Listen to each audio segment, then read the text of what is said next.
I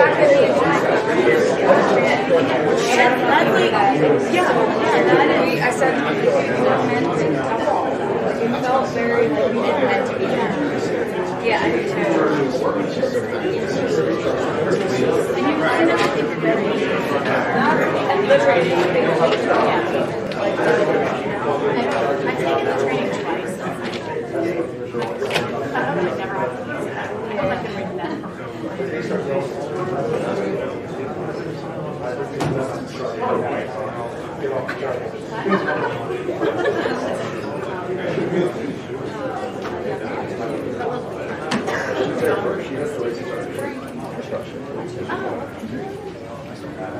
Who's traffic was a little crazy. Yeah, that's why we left early. We left at 5:15. It was like a speed bump.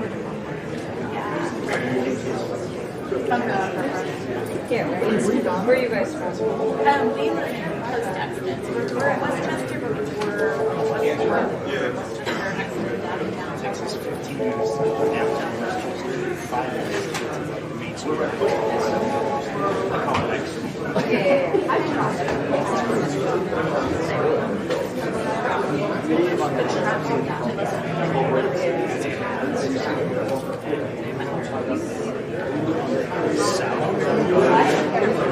I got my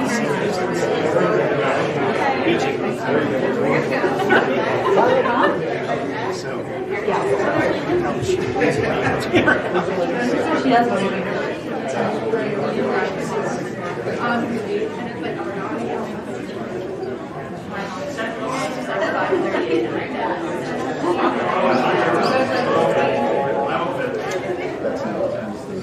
Hi, John.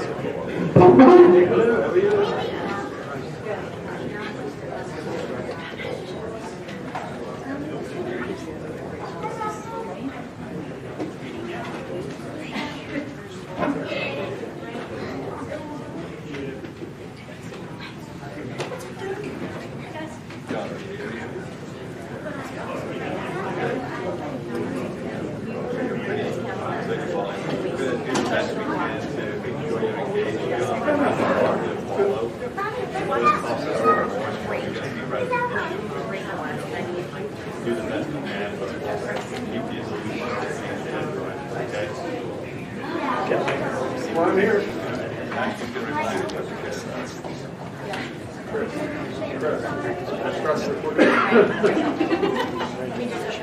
Today, because I forgot about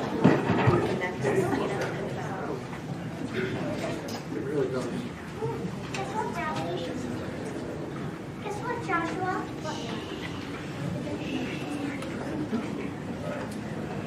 Well, good evening, everybody. Welcome to the West Goshen Township Board of Supervisors meeting for Tuesday, the 5th of December, 2023. To start the meeting, will you please stand and join me in the Pledge of Allegiance? Pledge allegiance to the flag of the United States of America and to the republic for which it stands, one nation, under God, indivisible, with liberty and justice for all.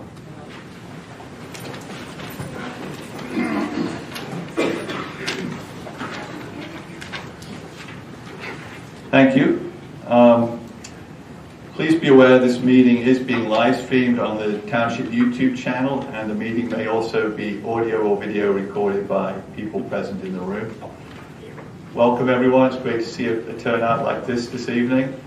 This is one of my favorite meetings of the year, and the reason is we kick it off with the West Goshen Police Department 2023 award presentation. So I'm going to hand it over to Chief Michael Carroll.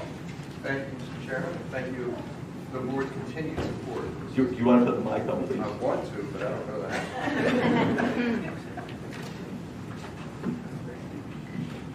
Bingo. All right, and thank you again for the continued support for the police department. We're going to be presenting awards from 6 different incidents tonight, 2 of which are unit commendations, 2 are life-saving incidents, and 2 are letters of commendation for work done by our officers. But I think it's important to note that each and every officer we have works each and every day committed to service to this township, committed to the people of the township, and acts. I read in reports every week as something that's notable, and it's become commonplace, the good work they do. And that's a representation of your township and your police department that happens every week around you. Could I have Sergeant Robert Gilbert, Lieutenant Matt Grandisio, Officer Stephen Hero, and Officer William Burton line up, please? This is an award for unit commendation, which will acknowledge exceptional police service when the outstanding accomplishment is the result of teamwork rather than individuals. On February 25th of 2022, the West Goshen Police Department was dispatched to the WSFS Bank on Westchester Pike for a silent hold-up alarm. Sergeant Gilbert quickly responded and determined there was actually a bank robbery that had just occurred and that a masked man had left the building.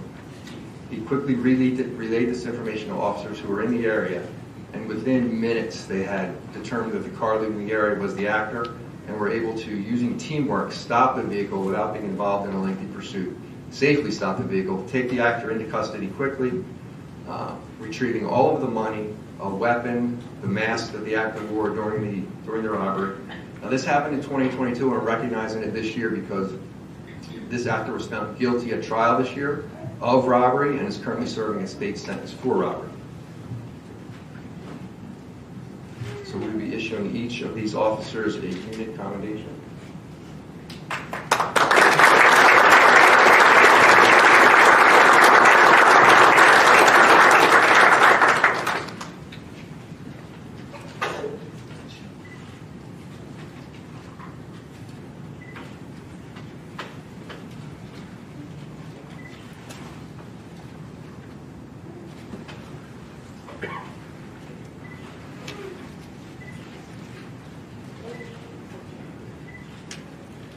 Thank you, gentlemen.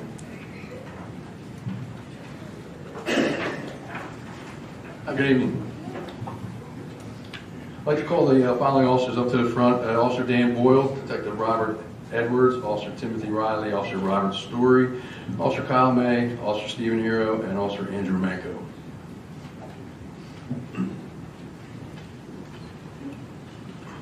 In late August of this year, the Chester County Prison had the unfortunate event of an escape of a convicted murderer. Unless you're out of the country, you probably heard about it. Over the next 2 weeks, local, state, and federal law enforcement officials from as far away as El Paso, Texas, converged on Chester County. A crucial element of the protracted manhunt that followed was the assistance rendered by local law enforcement, specifically from the members of the regional emergency response teams here in Chester County. These specially trained officers demonstrated their dedication, commitment, exceptional tactics, and most of all, their perseverance as they were faced with onerous conditions. The 7 officers standing before you this evening are members of the Westchester Regional Response Team and played a central role in the successful conclusion of this manhunt. I would also would be remiss if I didn't mention the sacrifices that their families, which a lot of them here today, made during those 2 weeks. So we thank you for that. On behalf of the police department and the entire Chester County community, thank you for your service. And we would like to present you with a unit commendation which acknowledges the exceptional police services where the outstanding accomplishments is the role of teamwork rather than individuals. Thank you very much.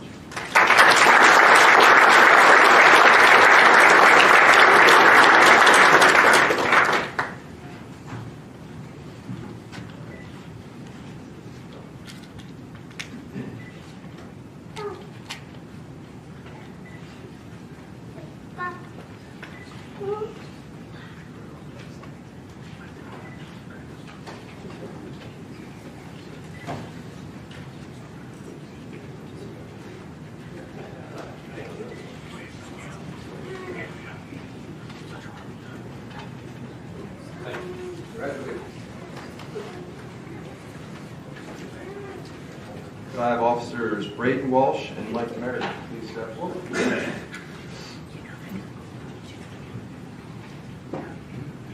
This will be an award for life saving, which will recognize those actions taken by an officer that resulted in the saving of a life while performing CPR, use of an AED, or by any other means where an officer's actions prevented a death. On December 5th of 2022, Officer Brayden Walsh and Officer Mike Meredith responded to a residence in Glen Acres. The call was for a 50-year-old woman who suffered a cardiac arrest. Both officers arrived quickly before any medical personnel had got there, immediately began CPR and applied an AED, which was used. They were able to get the victim's pulse back in time for the medical personnel to take over, transport her to the hospital, and she survived the incident as a direct result of the actions of these 2 officers. So tonight we'll present both of them with a life-saving award.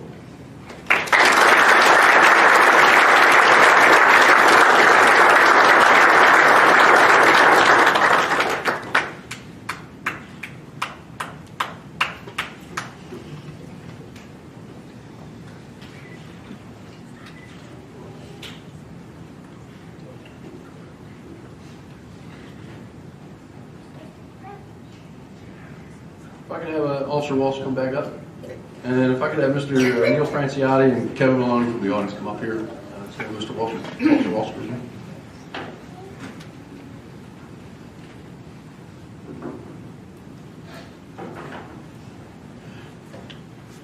On March 14th of this year, Officer Braden Walsh responded to Alaska Metal Products on Lincoln Avenue for a report of an employee that was suffering a cardiac arrest. Officer Walsh arrived where he found a co-worker, Neil Franciotti, performing CPR. Franciotti Walsh took over administering CPR while another co-worker, Kevin Maloney, applied an AED. The efforts of Officer Walsh, Neil Franciotti, and Kevin Maloney are why Stephen Fisher is here to join us today. We commend these gentlemen for their swift response and calm demeanor present, and Officer Walsh with the Department, Officer Walsh with the Department Life Savings Award, which recognizes those actions taken by an officer that resulted in saving a life while performing CPR, use of an AED, first aid, or any other means where officers' actions prevented death. We also like to present Neil Franciotti and Kevin Maloney with the Citizens Award, which is presented to any citizen who assists the West Goshen Police Department to accomplish the police department's mission. It's my pleasure to ask Mr. Stephen Fisher and his wife Leslie to join us today.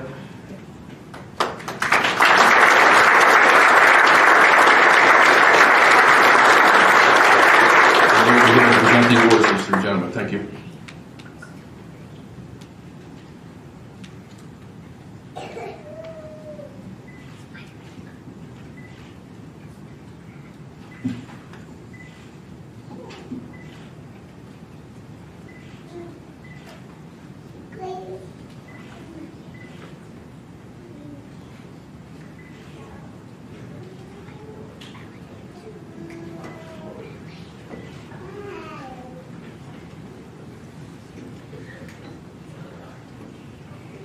Congratulations to all of you. If I could have Officer Barrett. Officer Barrett will be receiving a letter of commendation for his work. On April 22nd, 2023, the Township Police Department contacted us over concern for one of their citizens who was involved in a behavioral mental health crisis and suicidal, and they couldn't locate him. With some vague information, our officers began a search for him, and Officer Barrett located his truck, which he had hidden in a locked lot at his place of employment. He was able to see the truck from outside the gate, get the person's attention, and come to find out that he was sitting in his truck with a tube running from the area of the exhaust in the window of the truck. The truck was running. Officer Barrett was able to speak to him, develop a rapport with him, get him to the hospital and the help he needed. And thanks to Officer Barrett's work that night, he's with us today. Not tonight, but with us today. So tonight,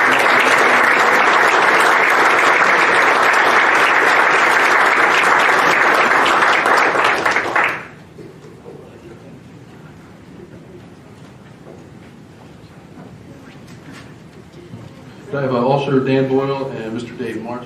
Join us up. On August 17th of this year, a 78-year-old woman was in the process of falling victim to a $12,000 fraud in which she was instructed to transfer that amount of money into a Bitcoin account.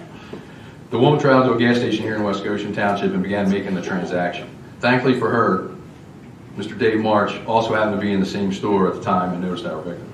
Through his interaction, Dave was able to convince her that she was being scammed and put her in touch with Officer Dan Boyle.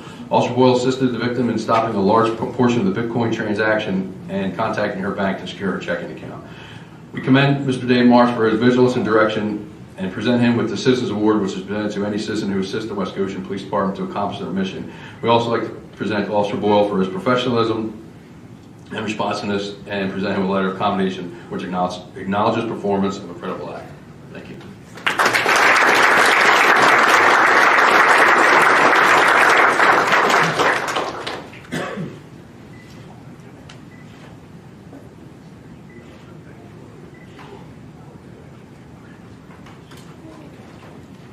Chairman, that will conclude our awards presentation for this evening. Thank you, Chief.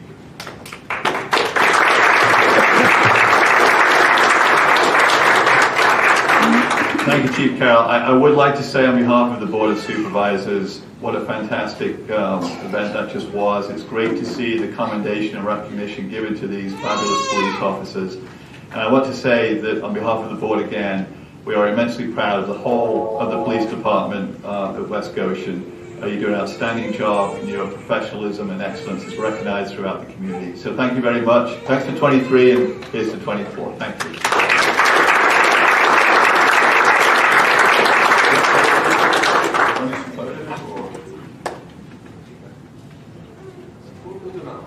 Okay. Thank you.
That's a big one.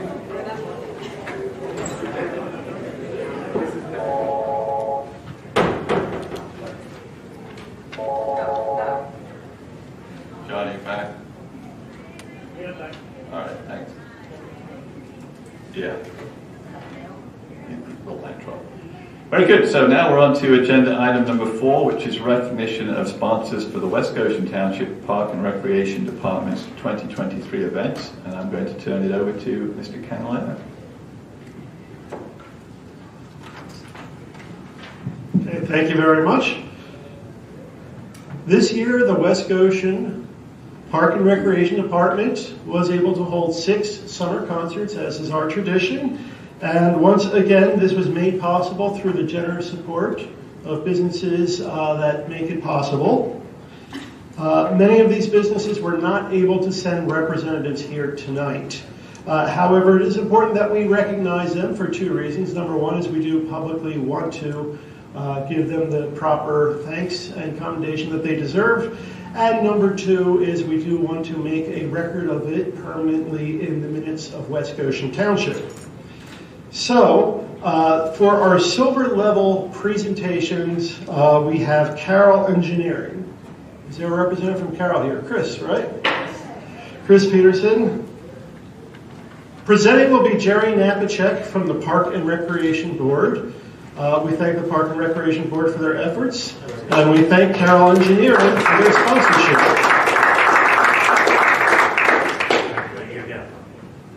Chris, we barely recognize you with that beard. I don't know what's going on. It's getting chilly out. It's getting chilly out? Okay. More pictures afterwards? Absolutely. Beautiful, thank you. Crafts Coaches. No representative from Crafts? Okay, thank you to Crafts Coaches as well. For platinum level sponsors, we have Buckney, Bryan, McGuire, and Morris LLP. Jerry, you can leave that with Kristen, and she will make sure that the proper people get that. Thank you. Thank you so much. Chinosky Law. I understand Maria Chinosky is away on vacation, otherwise would be here tonight. And Unruh, Turner, Burke, and Fries. So we want to thank those sponsors as well, platinum level sponsors. And one other group I do wish to thank are the Friends of West Goshen Parks. Friends of West Goshen Parks is a nonprofit group that does fundraising for the summer concerts as well as other projects in the parks, as well as providing volunteer support throughout the year. So thanks to the Friends of West Goshen Parks, the Park and Recreation Board, and all of our sponsors.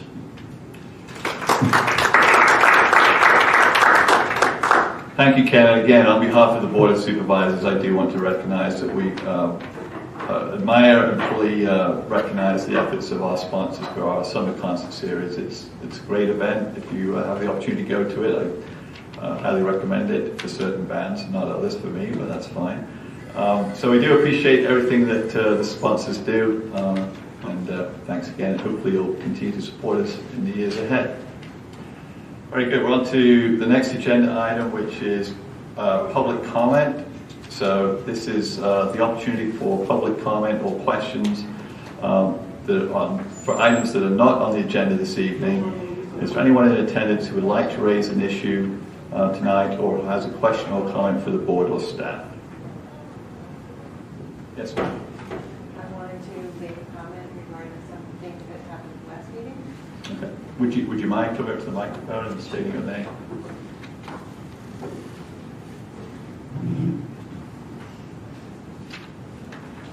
My name is Chris Craig. I live on Ashbridge Road in the Township. I'm a part of the Area 4 Cloud Park, as it's referred to in the Regional Stormwater Feasibility Study. At the last board meeting, the board moved to proceed with a costly application for grant funds and an appraisal for one of the properties that would need to be acquired to proceed with building a stormwater basin. Ms. Smith, you were the only one on the board to oppose the vote, and you asked very pertinent questions. I believe the board rushed to jump at this funding without investigating the situation fully or putting together a cohesive plan that prioritizes the work to be done township-wide. I've lived in my house for 18 years. It's over 100 years old. My backyard also floods. I also get water in my basement. My neighbors recently fortified their basement to help with increasing water coming in. Over the years, the retention of water in my yard has gotten worse. When it rains, water also settles in my yard, and across the street, it rushes through the field like a river. In 2006, I watched as a builder filled in a swimming pool and built that house at 1241, right on top of it, in a hollow below the train tracks. Anyone with common sense could see that that was a very bad idea. The current homeowner is facing a very difficult situation. However, they're not the only ones in the area to take on water when it rains. Last year, I did contact the West Goshen engineer to ask about the property flooding that I'm experiencing. The person was hostile, combative, and argumentative. Hardly the type of person you wanted to seek advice from. He said that the township wasn't going to do anything, that the recent repaving of the road had nothing to do with it, and that putting culverts or drains in was not feasible. I did not think that he was correct, and due to his demeanor, I put aside the issue and I was taking a wait-and-see approach. Now that I have reviewed the stormwater feasibility study, I see that there are, in fact, recommendations for improvement, as noted in section 311, proposed improvements to existing system. Item 3111, short-term goals, was recommended that inlet C5 adjacent to Cloud Park be cleared periodically. I'd like to ask the board if that's been done. Is there a schedule for periodic consistent cleaning or clearing? Item 3112 in long-term goals recommends that replacement of existing stormwater infrastructure to provide appropriately sized piping that can accommodate this 100-year flow rate. Again, I'd like to find out, has this been done? Are there plans for this to be done? Secondly, including expanding of the stormwater system by providing additional inlets to capture runoff and installation of new curbing where indicated. Has this been done? Are there plans for this to be done? The stormwater feasibility study also goes on to further outline improvements under item 3.2, detention, regarding the proposal to create a stormwater detention facility. It states, quote, obviously there are significant impacts to the residents and other implication that the township should consider before proceeding with this option, end quote. Has the township considered the impact to residents and other implications? Under item 5, the study offers multiple alternatives to improve stormwater runoff, including resident participation, rain gardens, rain barrels, and permeable pavement. Would the board consider a robust program to inform students and seek out funding to support improvements noted in item 5 for individual property owners? I'm essentially asking the board to proactively determine a plan for improvements across the township in a cohesive manner rather than reactively attempt to throw a Band-Aid on one particular situation. This is a very complicated issue, and it does not appear to have an oversight or a plan of action. The board prioritized the request at our last meeting of one resident and ignored the comprehensive recommendations of the study. Perhaps even a committee should be formed, which includes residents, representatives from the previously identified areas, our engineer, members of the board, and other pertinent committees to develop a strategic plan for stormwater management in the township. Only then can we ensure funds used for improvements will be prioritized for maximum effectiveness and for the benefit of all residents. Please consider the questions that I could pose to you today, and thank you for your time. Thank you very much. Ms. Craig, was it the last name? Greg. Greg. And what was your street address, if you don't mind me asking? 1234 Ashbridge Road. Ashbridge. Thank you. Very thoughtful comments and well considered. We certainly appreciate it, and we'll obviously continue to evaluate this situation. The one point I would make is in that feasibility study report, it clearly highlights the fact that to solve these problems, and a lot of the other recommendations are predicated on the ability to have an effective retention basin functioning in the area, which doesn't exist today. So expanding the number of inlets, increasing the size of the pipe, clearing them out, only will increase the rate at which water will come to the low point. And so a comprehensive solution, as it highlighted in the feasibility study, was the need for a detention basin at the low spot. I don't know, if, Brian, if you have any other comments about it at this point. The design will be finalized and pursued if the project moves forward with the grant. The grant was just for acquisition of market. Yeah, exactly. So the actual engineering design has not been started. Yeah. But your comments are well received, and as we continue to evaluate what the implications of the feasibility study are, not just for Area 4 in it, but obviously all the other areas that we're evaluating, we do need to understand what is our overall strategy and approach to this for the long term. It is a probably multi-decade approach, and the township will be looking for ways to seek grants to fund all kinds of improvements that are included in those recommendations. So thank you again. Anyone else with comments or questions? Doug?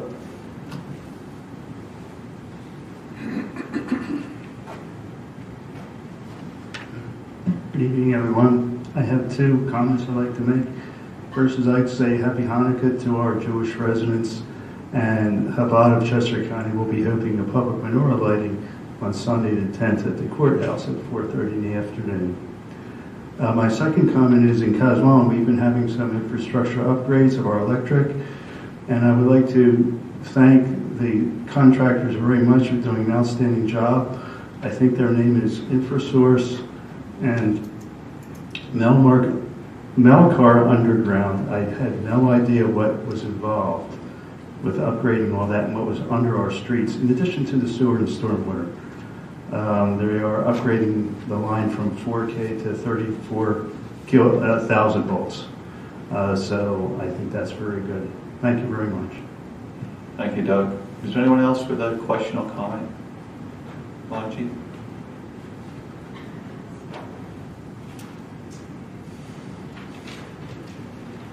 Good evening, Margie Sports. I would, excuse me.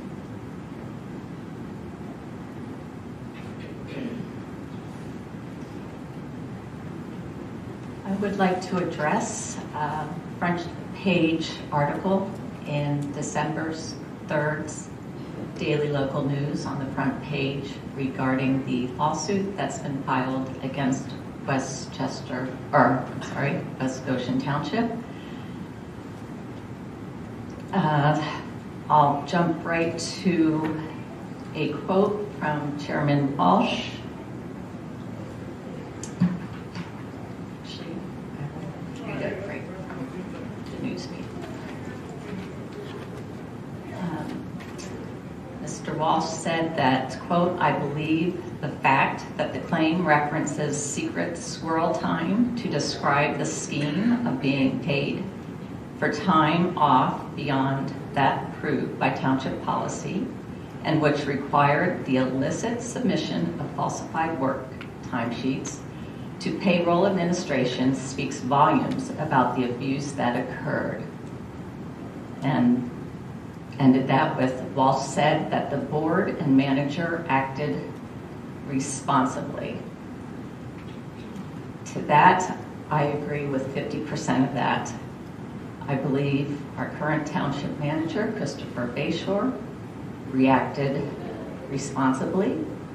He's had a tough position since taking on his role in January of 2022. He's had quite a mess to clean up, in my estimation. I don't believe his name should be a part of this lawsuit. I believe his name should be removed.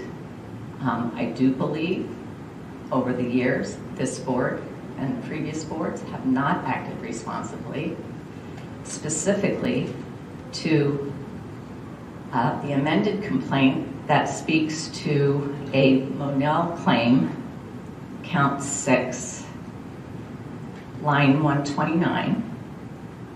The training, supervisory, oversight, management, and disciplinary failures of West Goshen Township demonstrates that West Goshen Township failed to properly train its employees, to manage employees, discipline, vet, supervise, and investigate the actions of its township's departments. I have been presenting this board for 10 years. This board and previous boards, so the township, not individually, but the township. I agree with this lawsuit, specifically the Monell claim. I don't want to play a victim, but I have many emails here, and I would just like to highlight a couple of them.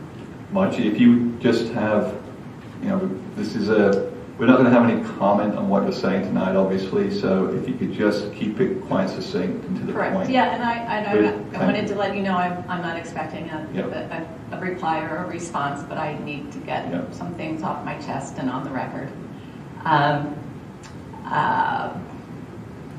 2019, I asked, are you refusing to act on my request? I wanted to know how to file an official complaint. I had been submitting email complaints to the township about the township manager or to my elected official about the township manager over the years, and I was ignored. I said Mr. Lalonde has a pattern of delusional and vindictive actions. Another one, towards me, and I'm one phone call away from seeking a civil suit against this township. Another one, 2020, I said to the board, I received a letter of admonishment from the Board of Supervisors for simply paying for something I should have not been charged with in the first place. The township manager called the police and filed a false police report against me. The township is arbitrary and capricious in so many ways.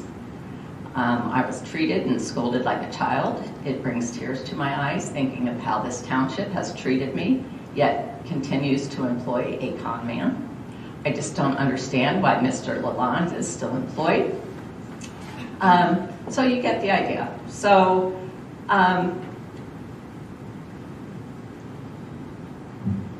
Okay, well, thank you for your comments. you're in a Margie. position, and for 10 years, I'm sorry that Mr. Woodward, and I'm sorry that 4 department heads had some mental anguish for 1 week.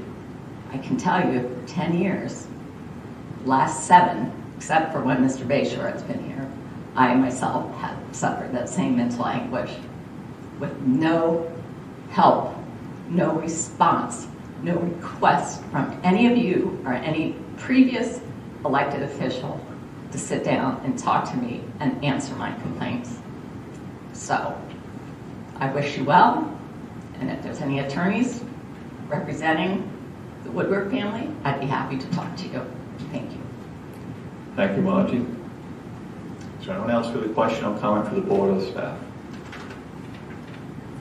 Very good. We'll move to the next item of business, which is item number 6.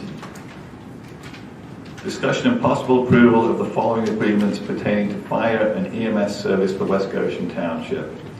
And there are 2 parts to this: a resolution, number 28, 2023, which is an intermunicipal fire services agreement with Westchester Borough, and then a fire and emergency medical services agreement with Goshen Fire Company. Christy, would you like to just remind the board the process as to where we are with this at this point? Yes, Mr. Chairman. So before the board, so I'll deal with the Westchester Borough Agreement first. So before the board is proposed resolution number 2823. This resolution would adopt the new intermunicipal fire services agreement with Westchester Borough. The proposed agreement would run from January 1st, 2024 to December 31st, 2028. One new item related to this agreement is the previous ones had a flat rate during each year of the contract, and this proposed contract does outline incremental increases, which would go from $356,246 in 2024 to $406,873 in 2028. So for the first year of the contract, that represents roughly a 3% increase. So the new agreement has been approved by the Westchester Borough Council. If we could stop with that, Chris, do you know if the agreement's been approved by the other municipalities that are involved with it at this point? It was approved by Birmingham last evening, I know that. Okay. I just had one thing, Chair, if I can. On the Barrows contract, page 2 of 9, there's a typo in the very last paragraph. Years listed in 10. So it's listed in as a typo. Take the bottom. Ms. Campbell, you had a chance to review this document. You looked at it, and I think it's pretty consistent with previous documents with some modifications. Yeah, I think the only thing that, at your request, they added the township's right to terminate on page 3 under paragraph C2. So that gave you the ability, if you felt that you wanted to terminate, there's a process that gives you that right. That was really the significant change, I think. Okay. Well, the prior agreement had paragraph C1, so paragraph C2 is completely added to this agreement. Does the board have any questions or comments on the fire services agreement with Westchester Borough or the resolution language? John, are you able to hear that? John, are you still there? Yeah, I'm still here. Sorry, contract with Westchester Fire Department? Go ahead, Chris. 5 years. A 5-year agreement, John. Yep, okay. Do you have any questions other than that, or are you good? That's fine, okay. Okay. Anyone else with a question? It's 5, 24, 25, 26, 28. That's 30, 20. Okay, so with that said, if we will at this point look to see if there's a motion to approve resolution number 28, 2023. Is there a board member who would like to make that motion? I'll make that motion. Thank you. Yeah, Thank you, John. Is there any board comments or questions on the motion? Is there any public comments or questions? Okay, we'll take a vote. All in favor say aye. Aye. Is there any opposition? Aye. Hearing none, the motion passes 5-0. Chris, you just want to explain the situation with regard to the agreement with Goshen Fire Company? Yes. Pulling on my notes. So before the board is a proposed fire and emergency medical services agreement with Goshen Fire Company. The proposed agreement would be for 2 years. This agreement has been reviewed by the Township Solicitor and all the recommended changes have been incorporated. There is a 2-year timeline in there, and this would align with the current agreement that's in place with Good Fellowship Ambulance Company. In terms of funding, the proposed agreement outlines a funding formula similar to that which is used by the Westchester Fire Department Service Group. Thank you, Chris. Maybe I should have asked this question during the last discussion, but is there some discussion around potential changes to the service area that could affect these calculations of the allocation of costs? And if so, does this agreement allow modification for whatever changes may occur?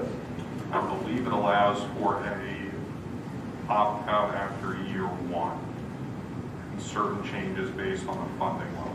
Is that correct, Frank? Yeah, and there's also a reopener, so if there's a substantial change in service or any changes from the township, we can re-enter negotiations to The issue of some potential minor changes to the service area that's currently been a dialogue between the fire companies and the ambulance companies for some time, is that accommodatable within these current agreement frameworks, do you think? I believe so, and if there are changes, any anticipated changes would be literally a low percentage. Like less than 1%? Yeah, in that, yeah, one or less than. Okay. Does the board have any other questions about the agreement with Goshen Fire Company? John, do you have any questions? You must be on mute.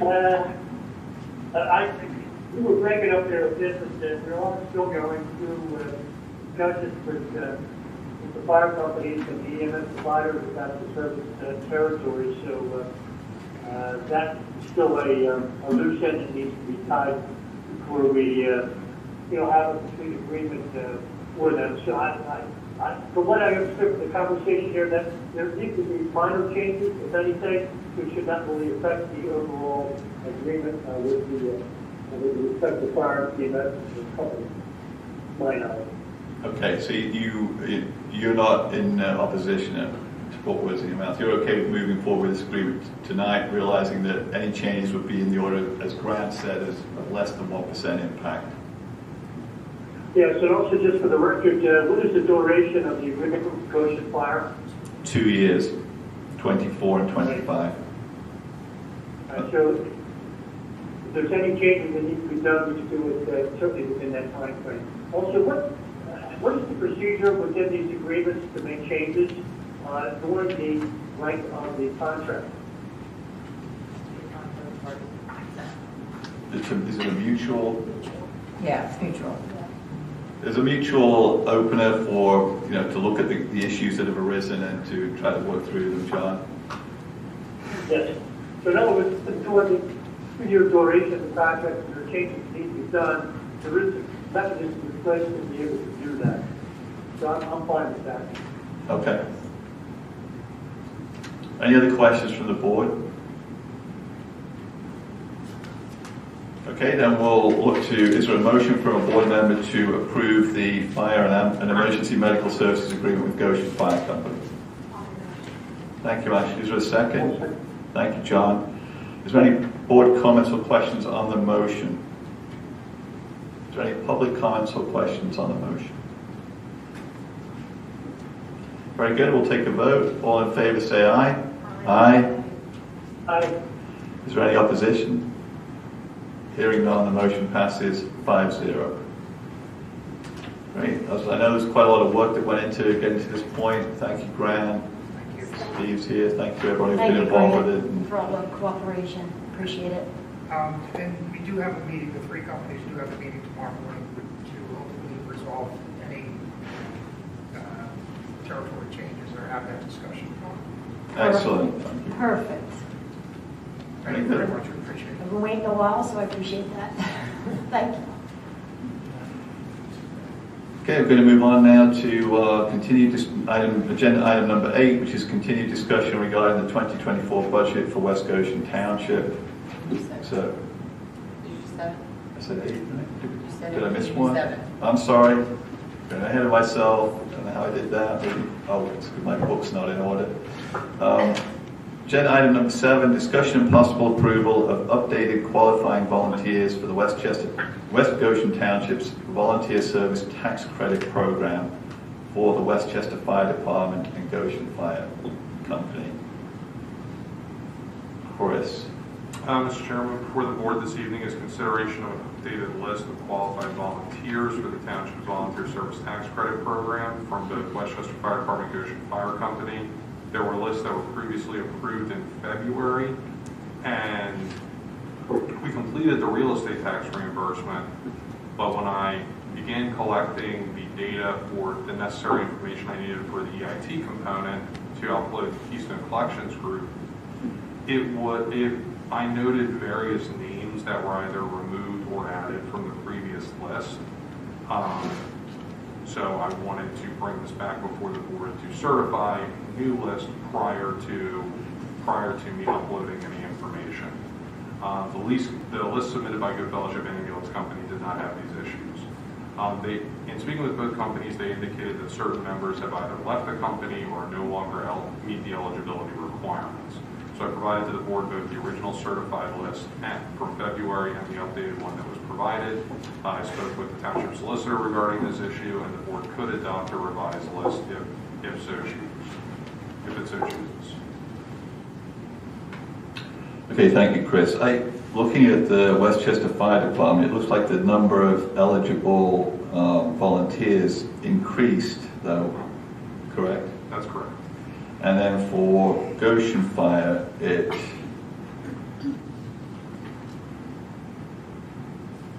also increased by 1. Yep. And there were some different names and changes as well. That's correct. Okay, but these are certified lists from the fire company chiefs, correct? Correct. Okay. Does the board have any questions or comments on the proposed new lists that we are looking to approve tonight? I just have a question. I don't know if anybody can answer here. Maybe Steve. There was an increase, obviously, from when we first started this program. Do you think that increase is a result of the tax incentives that were given, or do you think that's just normal attrition associated with the fire? Well, I have several members moved into the township, so they should have no properties, so I think that might have helped a little bit.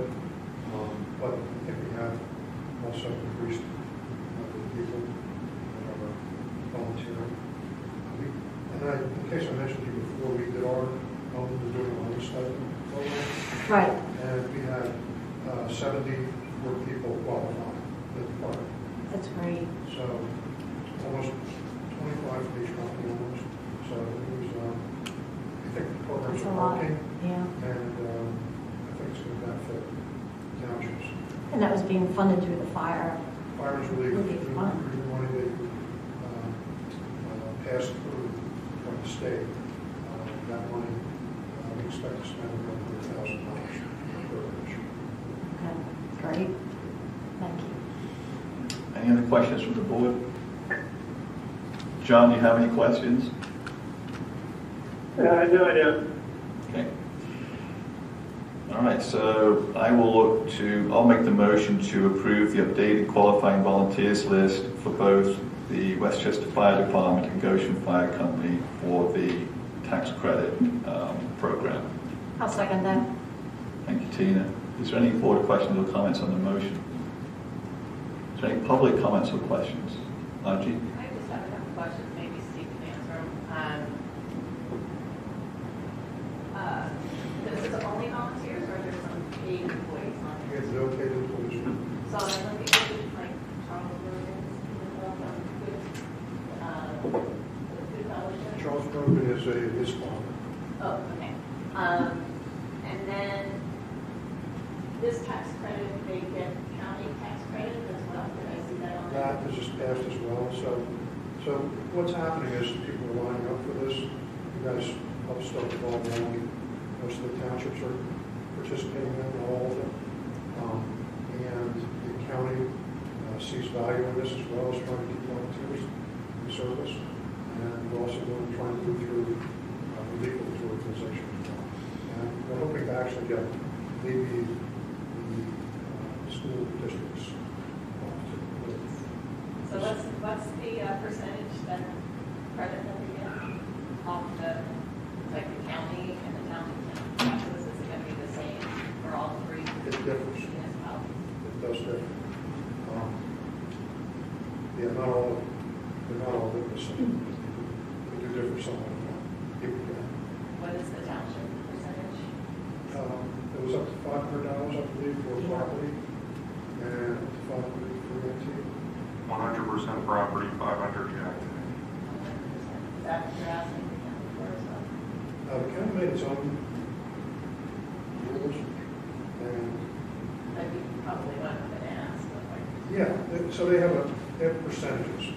So depending on how many points you get, which is going to be very difficult to monitor this, you can get 25, 50, 75, or 20% of the county taxes back. Okay. And there's a cap on it too. I think it's 100%. It's 100%. That's Yeah. a cap. Yeah, but to get 100%, you basically have to live with the fires. It's Absolutely. And then, like, people, I'm just recognizing names, just because I follow these things, like this James Leon, is that our employee? James Leon, South West Goshen employee. So a lot of these people have full-time jobs, right? We all have full-time. They all have full-time jobs. For volunteers, and they have to live and work in West Goshen Township to get, I'm sorry, they have to work, volunteer in West Goshen Township. I just remember when it came before the board, when it was first approved, it just seemed like a very minuscule amount, and now it's kind of bloating, it seems like it's going to add up. Well, I think we did estimate it, and the estimated costs were based on the previous list, right? So it's a little bit higher. I mean, one higher and Goshen Fire doesn't sound too different. And then obviously Westchester Fire's had success with recruiting volunteers from this township. So the purpose of the program was to attract and retain volunteers, and if it's having its desired effect, then I'm all for it. And also to say thank you, if nothing else. They put a lot of time in, volunteer time, also having families and working full time. So what about the fire hydrants and things like that? We can't afford to pay for. We do not go on private property for, Kristen can say, for legal and liability reasons. We will not enter private property. On a public right away, fire hydrants are on a public right away. It's not a public right away, it's on private street. Private street. We don't enter private streets. Once we had the conversation at the last meeting, giving you the township position on it, the board's position on it. So, do you have any other questions, or is there anyone else with a question? Okay, so we're ready to take a vote. All in favor say aye. Aye. Aye. Is there any opposition? Hearing none, the motion passes 5-0. Okay, now we are on to agenda item number 8, which is continued discussion on the 2024 budget for West Goshen Township. So Chris, at the last meeting we approved advertisement of the preliminary budget. I presume that was done. We're currently in the period where it's posted for public review and comment. There's an opportunity for tonight if anybody has a question or comment on the preliminary budget, and there were a couple of follow-up items as well that we were looking to try to resolve before we had our final review at the December 19th meeting where we need to approve the budget for 2024. Do you want to give us an update on the couple of open items that we have? So, Mr. Chairman, the only items that were outstanding were related to the proposed space study and the office furniture for my office. What I'd like to propose is that we remove both of those items from the 2024 budget. We can refine the numbers and make sure things are more accurately refine things for the 2025 budget. So I think those are the only two outstanding items I'm aware of. And if I remember right, the sum of those was about $60,000 in total. 65, yes. Okay, so I'm thinking we should do something next year a little bit to fix some problems. There's no point having broken equipment or furniture, and I would suggest to the board we consider at least some funding available to fix issues that exist. I don't know, what do you think? I would suggest $10,000 or $15,000 would be appropriate to have in the budget. I mean, we can do this idea that we need to do a full space analysis is something we need more time to think through and consider. But I would not have an issue with spending some money on maintaining furniture. I think if there's something from a safety standpoint or something critical, I think we need to put it in the budget. And in order to do that, I think we need to assess it. Okay. There is nothing from a safety standpoint, I can tell you that much. Okay. I don't want you just falling with that. Oh, no. There's nothing from a safety standpoint. Okay. Because that would be my concern, not my number one concern. If there's anything critical that needs to happen, then at least go with the budget. Okay, Ashley, any view? Well, I agree. I mean, Chris, I obviously don't want your office furniture to be broken. I'm comfortable maybe with a $5,000 line item, maybe to replace your desk. I think that should cover some upgrades pretty soon. Okay. John, do you have any view? Well, not really. I'd just like to have a better feel for how much furniture we're talking about. Do we have a cost estimate for that? I mean, the cost estimate that was provided in the budget was for everything, and that was based on a meeting with a company. So Right, budget, do we need to replace everything? Is that really what we need to do here? No, I said at the last meeting that it's probably not everything, it's really more specific items. So if there's a budget amount, I can work with it. Or if there's nothing, I can work with it in that too. Okay, so there's two approaches here. One is just to set a dollar amount and say, hey, that's what you've got to work with. The other approach is, you know, what John's suggesting, which is identify 2 or 3 specific things, try to get a better number for it, and have it in the final budget discussion on December the 19th. What's the board's preference for the way forward for those 2 options? Like I said before, to assess it, and take a look at it, see what the items are, and prioritize them, and then decide what amount we should put in the budget. Okay. John, you're on board with that approach? Yeah, sure. I support that. I will, I still think 5,000 is fine. You could work within it and decide what you'd like to replace with that. I don't think an assessment and a budget amount can be completed by December 19th. Christine's trying to finalize everything. So I think if there is a number, if the number is either 0 or an amount, I need to provide her with some direction. So Chris is asking the board to either give an amount, and it can be from 0 to whatever the board decides, or we're going to defer it till next year. Like I said, I'm comfortable with 5,000 to 10,000 as a specific budget line item. I'm proposing 5,000. Okay. John? I didn't quite catch all that. So what are we saying? We're just going to give a $5,000 cap here for this? Yeah, we're going to, the suggestion is given the budget timeline constraints, we just go with a fixed amount, and actually suggesting $5,000 can fix a couple of key issues for Chris. All right. Well, again, I just want to know. I mean, John, if you don't support it, you can just say, no, I don't support it. I know that, yeah. Well, I don't support that. I think we need to know what the judge is talking about here and what the cost estimate would be. So that would be my position. Okay. Tina? Same with John. John, okay. Robert? Okay. All right, so the view, I think, is that we are not going to support any number this year, Chris. That's fine. Okay. All right, other budget items that anyone attending would like to bring up? Okay, several hands. Doug, I just saw you first. Yes, on Township Manager's office equipment, is the Township allowed to consider slightly used furniture from, say, an auction house?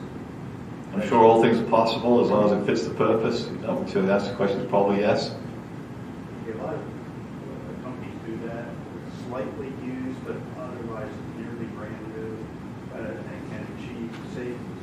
Yeah, I agree. This is the area when I worked in facilities, the price of new furniture is really, I use the word outrageous, and you can find good bargains in slightly used office furniture for sure. It's an idea. Yeah, thank you, Doug. Steve? Yeah, I'm thinking there should be a line on the budget for staff to replace used furniture. I mean, any business I've ever worked in, there's a maintenance item here. $15,000 is quite frankly a drop in the bucket. And I think that the board should reconsider this and give Chris the latitude to be able to buy furniture as needed, okay, for his staff. I mean, if you look at what you have around here, this stuff costs a lot of money. And if you want to kind of go down this rabbit hole of scrutinizing the staff on office furniture, I think you're wasting a lot of your own time. It's not the staff, it's specific for me. Well, that's okay, but another staff member next year is going to need something different. Okay, whether it's a new desk or a chair, filing cabinet. I mean, if a new chair costs $700. I mean, I think that the board needs to reconsider this and have just a line item in there for replacement of furniture in the budget, so that you don't have to go through this. Well, I mean, we do technically there is, if someone needs a new chair, we have categories for like office supplies, general maintenance and things like that. And the board did allocate money this year for we replaced all the cubicles downstairs, so all the cubicles have been replaced. So this is really just me. And And I appreciate everything you said, Steve, but like, I'm fine. It's, as I said to Ms. Smith, it's not a safety issue. Yeah, no, but Steve, you do make a good point, and I am with you. I think getting too involved in going into Chris's office and evaluating his desk and the state of a bookcase is not a good use of our time or Chris's time. And I think that $5,000 will get Chris a nice new desk this year, and we can give him the latitude to just replace what he needs to replace. I don't understand why we need to be more involved in that. Thank you, Steve. Thank you, Ashley. Does the board want to reconsider its position or not? And so what I'm saying is we're not sitting here, well, we don't really know exactly what the sustainability is going to, Ken's going to spend it on next year, so you better give us an outline. It's like things come up, you know what I'm saying? So like to give Chris, 20, the original amount was sticker shock for me because I do think that that's a little overkill and like redoing the whole office at once.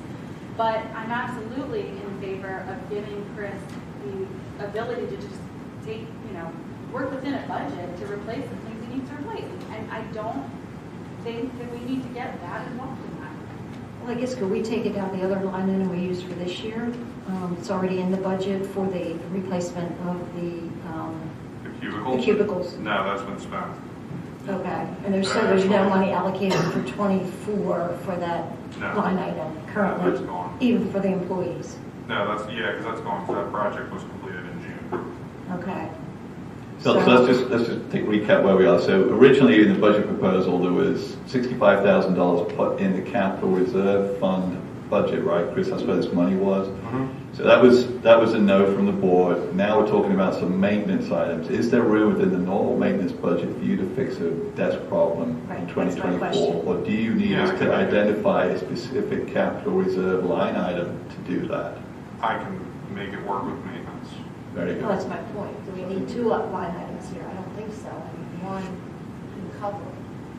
Yeah, we're going to use the general fund maintenance budget for administration to hopefully fix Chris's desk at least. Right, that's my point. I'm not saying we don't need the money in there for employees or for Chris. I'm just saying, is there another spot where we can take that money? Line item budgeted amount for the month. Right, we could take it out of the general fund. I'm okay with that. Chris, you want to make a point? No, I can, So I think I can make it work. I think the question is, do we have enough in the general fund to cover that? That's the question. You just say you make it work. I'll make it work. Trust me, Chris, to make it work. That's fine. All right, other questions on the budget? Mr. Golden? Okay. First of all, I want to thank you, Sean, for answering a bunch of questions. Essentially. You're welcome. You go through it with some of the economics, and I'd be glad to sit down with you and let you know what it looks like from my side. Sure. So we can schedule that time, not tonight, though, obviously, but definitely, yeah. Sure. So, a few other just quick comments, those are the placeholders. Placeholders in the budget, I think they ought to reflect values at least plus or minus 10% of the actual cost, especially if we have quotes in our hands. The PICO grant. Mr. Golden, that was specifically to the capital items, the vehicles, I think was the main company. Yeah, sure. But really, any placeholder in the outer years shouldn't just be dropping down the same number. Yeah. It has to look a little fair point. Interesting in that. The PICO grant to pay for the charging stations, I'm wondering if that's at risk with what I'm reading in item 12 with contracting your electrical supply from other sources. You don't have to answer that, I'm just throwing it out there. I think we have an answer to that, right, Chris? PICO grant's already been secured. PICO still is the electricity distributor. We're in the PICO region. The grant application, the award of the grant was not predicated on PICO being the energy supplier, the generator. It was not the point. And going through all the numbers, I'm just trying to convince myself that we're not spending $750,000 on solar panels to charge 30 electric vehicles. Yes, so the answer to your question is no, we're not. The answer is yes, we are going to spend $750,000 to put a solar array that can generate up to 20 to 25% of the township's municipal complex electrical requirements. So lighting, heat, power, it's going to be a net metered effect. So if we have a demand that is less than what the array is generating, we won't be importing from PICO. If we are short, and most of the time during, most days we will be, because it's not that big an array, we will be net metering it. Okay, thank you very much. Well, I look forward to talking to you. I appreciate how many moving parts you people have to deal with in budget time. Other questions on the budget, Margie? No, I still haven't scoured it that well, but I'll throw a couple out there. Still got 2 weeks, Margie. You'll get there. I think so. Let's see. Fire marshal vehicle is, I believe, in the budget to be replaced in 2024. I think it is, yeah. That was a carry forward from 2023. Okay, well, I see later on in the agenda tonight that the 2017 Ford Explorer that only has 60-some-odd thousand miles didn't get as much as we had hoped that it did. Why wouldn't we just provide that vehicle to the fire marshal and not buy a brand new vehicle? Well, the fire marshal vehicle has to be outfitted, and so we still have to outfit it, so there's still be a cost to do that. Oh yeah, it's a good question in the sense of I was going to bring it up. If we've not got the bids that we want, that we think reflect the value of that vehicle, what opportunity is it to trade that in and get a higher value on a trade-in against a new vehicle? So whether it's a fire marshal vehicle or a police vehicle or something else, that's potentially an option we've got versus accepting this bid later on. Okay. Let's see. Fire marshal, I was looking at fire protection, contribution, fire pension. Forgive me, I really haven't followed the fire departments over the years, but I keep hearing, I know we have some paid firefighters, but I thought most of them were all volunteer companies. So we're paying $222,000 into a fire pension. That's just the To whom is that? That's just the category. I believe what you're referring to is the firefighter relief funding that comes from the state that's a pass-through.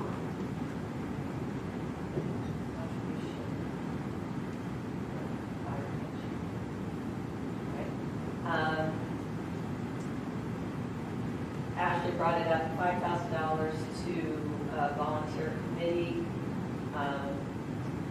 1 year bought bags. I like the bag, using it. But again, we can't pay for certain fire services for residents. Why are we just handing out $5,000 to volunteer committees to spend however they want? I just don't understand the logic there. Okay. Message received. Okay. Would you explain the Board of Supervisors health insurance to me? What kind of coverage do you all get? If you elect to be covered by the township policies, you get the same policy coverage as all the other employees. Okay. I just stumbled on the second class township code, and I thought if you're over 65, which I believe you might have 2 supervisors that they get supplemental insurance, not the full. I don't know the answer to that question. Okay, so if I pull that up from the second class township code, maybe we could save some money there, because if they qualify for Medicare, we should only be paying what the township code allows, which is supplemental, not full. So maybe we could save some money. We'll look into that question. Okay. And then does that mean if you're over 65 and on Medicare, that it's just for supervisor, not supervisor and spouse? So,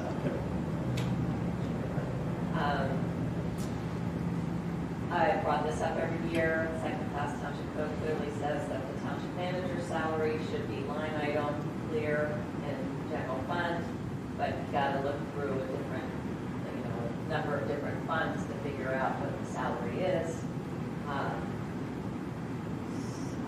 love to know the board's plans about whether you're going to fill the director of public works position, or is that going to be not filled and just work with department heads? Yeah, so township manager salary, I believe we explicitly define that in our organizational meeting. So that's where the actual number is. I don't know if it's calculable from the preliminary budget or not, but until it's set, obviously it's not a final number. And then your second question is, at this time, we're not advertising to fill the Director of Public Works position. We're looking at how the current superintendents continue to manage those departments. I don't know if I'm going to answer the question, but our interpretation of the code in terms of what supervisors are permitted is not accurate. It's not the one or the other. So if you're over 65, you're not only eligible for the supplemental, it's both. And it specifically says supervisors and their dependents are eligible for inclusion in the group programs. Regardless of your age. Regardless of your age. Is there a part in there that says something about? Yeah, but it's not, doesn't say that in lieu of the group, in lieu of the township's policy, you have to take this. That's not what it says. I can provide that to the board. Thanks, Chris. Other question, Mike? I'm just asking if we can save, that's probably a big savings if we just come with supplement. Well, it's whatever's allowed within the township code, municipal code, so from that. I had asked this is board meeting notes from 2016. I asked for clarification regarding whether or not the staff appointments work at the pleasure of the board. So every organizational meeting in January, I always wanted to know what positions are specifically appointed by the board and not hired by the township manager. So like the township engineer, I always thought was appointed by the board. And all the other employees, well, the township manager is appointed by the board. So, say the 3 department supervisors, are they appointed by the board, or are they hires of the township manager? And I think there's a distinction there. Yeah, so this is my understanding, and I'm sure I'll be corrected by Kristen or Chris if I'm wrong, is the township manager is responsible for the hiring of positions in the township. The board of supervisors is responsible for the selection and hiring of a township manager. At the annual organizational meeting, we tend to make appointments of a professional engineering service, like Carroll Engineering is appointed, or Buckley Bryan was our solicitor, etc.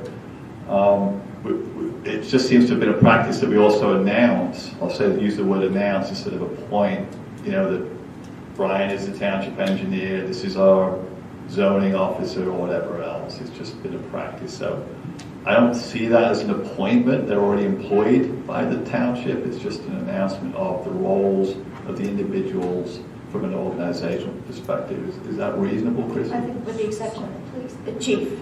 Chief of police. I'd also say that there are certain provisions, especially under zoning, that the zoning officer is given authority under the law. So it's important for you to designate who that is.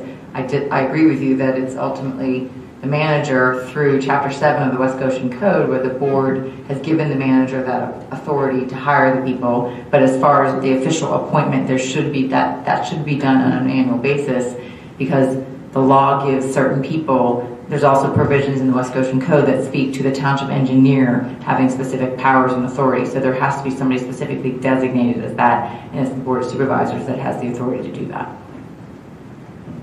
But it is now at will state, right? So you could fire any employee for any reason. Well, Pennsylvania is an at-will employment state, but there may be other, and I'm not saying there are here, but there are situations where there are contracts with employees as well. So then at will is the presumption, but there could be contracts in place with specific employees.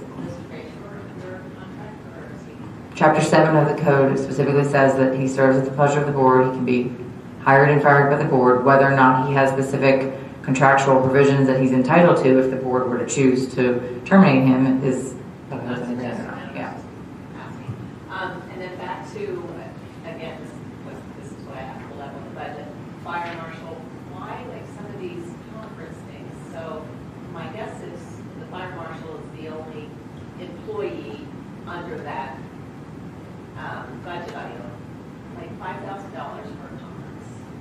You know, the last 2 years, we've only spent basically a couple $100 or $1,000. So again, back to the placeholder, why are we putting $5,000 in there? I mean, that's a lot of money for one employee to go. Is it one employee, Chris? It's actually six. Six? Yeah.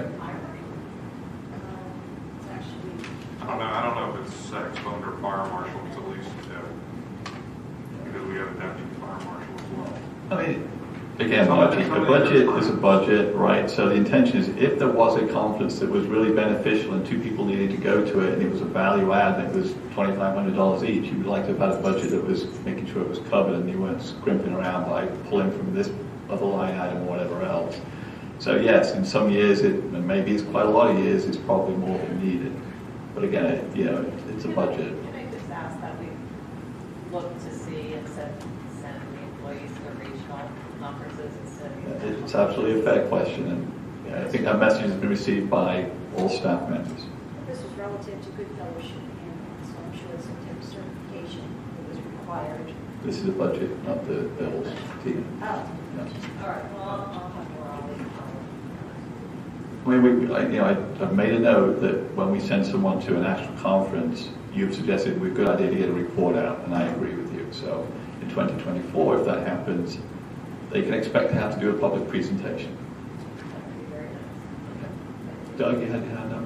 Yes, I have three comment suggestions and meetings, and they have to do with the budgets for the volunteer committees, the library funding, and the solar panel array. The first about the 5,000 to the Sky Committee and the Historical Committee. Sometimes in the Historical Committee, we spend some money on things for the Goshen Fair table, and we spend money on the speakers, so I think that's a good value for the taxpayers. Margie made some points because the Historical Committee wants to get a historical marker. They're very expensive. And my opinion on that would be maybe to have taxpayers pay a little bit of it, maybe do a fundraiser for that, have somebody volunteer pay for it. But that's a good point about these committees having these funds, and that they should be wisely spent. The library funding, I would respectfully request the board to just look at it. The increase you're looking at, I think, is 5,000 to 25%. And again, my opinion is that since it's strictly a donation, as far as value added to the taxpayers, I don't know if most people go to the borough library. Maybe most go to the Exton branch. I'm not sure, but it's something I would oppose an increase, and I would basically, if it were up to me, I would hinge it on the borough library doing a program in the building for the residents of some sort. Program in this building. In this building. Yeah. A reading program maybe linked to the school district, something a couple times a year, to give them a presence in the township, in the building, and so the residents wouldn't have to run to the borough, look for parking spaces, etc. Just an idea, just a thought. And then also the last thing is solar panels. And Sean, I know you're very you want to do this fiscally proper. If you're looking at net metering, we're going to be getting a payback. We're going to be making money back. We're going to be spending money and making money back through net metering of our electric bill. And I'm looking at the life of the equipment. So making sure that the life of the equipment is longer than, in other words, we make our money back. we make the outlay back before the equipment wears out. And I'm sure you've looked up at all of that. Yeah. So just make sure that it's a practical and fiscally well done. Yeah. That's a great point, and there's going to be plenty of opportunity to review where we're going with this, because at the moment we've basically authorized Keystone, if you remember, Doug, maybe time period when you weren't able to attend the meetings, but we authorized Keystone Engineering under Carroll to prepare a bid document for this project. And when we look at and scrutinize the bid document before it goes out, we'll do it here in a public meeting. We'll look for performance guarantees on the system, including the life of the panels and their generation capability in the years ahead. Most of the panels today have got at least a 30-year life. There are pieces of equipment in these systems that don't last that long, like the inverters. So when you do the business case analysis, you need to show a replacement of the inverter after about 15 years, typically, is what I understand. And the analysis that we were provided by the Pennsylvania CoStar's approved vendor for these systems does show that kind of equipment replacement. So because it's an upfront cost, there are several years before you start to get to the zero and gain the benefit. Right, I understand, but just make sure that the equipment lasts longer than that. Of course. So the point is that the actual payback period is about 12 years, and the equipment's at least good for 25 to 30 on the panels. Some of the other pieces are not, but they're not the most expensive parts of the system. The analysis that was done on the business case showed a net benefit over 30 years of $700,000 to the township. And remember that because of the federal program, 30% of the upfront costs are refunded directly to the township if we go with this program. So this is the time to do it. We will never have a program that is able to be funded as much in the future, in my opinion, as is available now. So 2024 is a great year to push on with it. And also, built into that program, is there an allowance for upgrades or technology? Well, we don't really need an upgrade. It's, like I said, it's got a $700,000 benefit. There's a better solar panel in 20 years, and we will need to replace it in 30 years' time. I'm sure that will be a future board's decision. I won't be here to do it, but someone else might be. Okay. Any other questions on the budget? I'd just like to make a comment, Sean. Sure, go ahead, John. Yeah. Every year we go through this process of the attentive code. That's Chris Bayshore. This whole process is really an making directions. To the superintendent, we look for ways to cut back on the budget up to 10% of the request. And as far as I know, that meant for John. So I think the job is being done here as far as the co-sign and taxpayer dollars, making sure that we spend wisely. That's it for the fact Chris Bayshore. And this is back to the superintendent, and that's moving the whole process forward. Thank you, John. As you know, we have our final budget discussion at the next meeting. I'm sure we'll be back in person, and we'll all be seeing where we are and able to recognize Chris and the team for the work then. Yep. Very good. Yes, Doug. I just have one more comment. I would be in favor of the sustainability committee using money to buy trees. I mean, some of the money they used this year was to help the large, the Weeping Beach. So, I mean, they try to use their money wisely. It's a lot of money. Right, but that's something that to put the trees back that we lost. The majority of the trees are planted this year. We had 120 at one park and about 100 in others. They're all donated. They were donated. They were all donated. So we have about over 200 trees that were donated that we planted this year. And we plan on doing more next year with the SEC. Any other budget comments? One more. I mentioned it in the past, I really do think that we could reduce property taxes by a quarter or a half a mil. I mean, we were, 3.5 million above where we needed to, where we budgeted we were going to be at 2.8 margin, not 3.5. And 500,000 of that was the fact that we weren't able to spend the money in 23, the 22 that got carried over to the starting point for this year, and we have significant capital projects that you've seen in the budget that warrant this American Rescue Plan Act monies has definitely helped us the last couple of years because we've spent over $2 million of that money on fixing problems. And the fund balances that we have available to us now are going to help us not have to find ways to borrow money or other things to fund future infrastructure in stormwater, etc. So I hear you. I would love to cut taxes. Who wouldn't? I just think we've got to this point where we've got a healthy fund balance and we have ways to use it with wise investments. So just that our township policy, general fund balance policy, is at least 20% of our annual expenditures. So by our written township policy, That's the minimum. That is the minimum liquidity need to operate the general fund. It is not a requirement of how to manage the budgets. Our policy is to have a 20% balance, and we're at That's a minimum, not as a target. Thank you. Any other questions on the budget?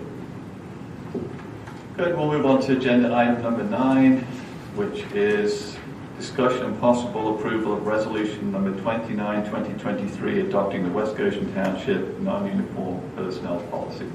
So the board had an executive session, which I will make as a part of my announcements next meeting, just before this meeting. And we are tabling this agenda item tonight for 3 reasons. One is the board still has some open items that it needs to work through, so it's not actually ready for approval tonight.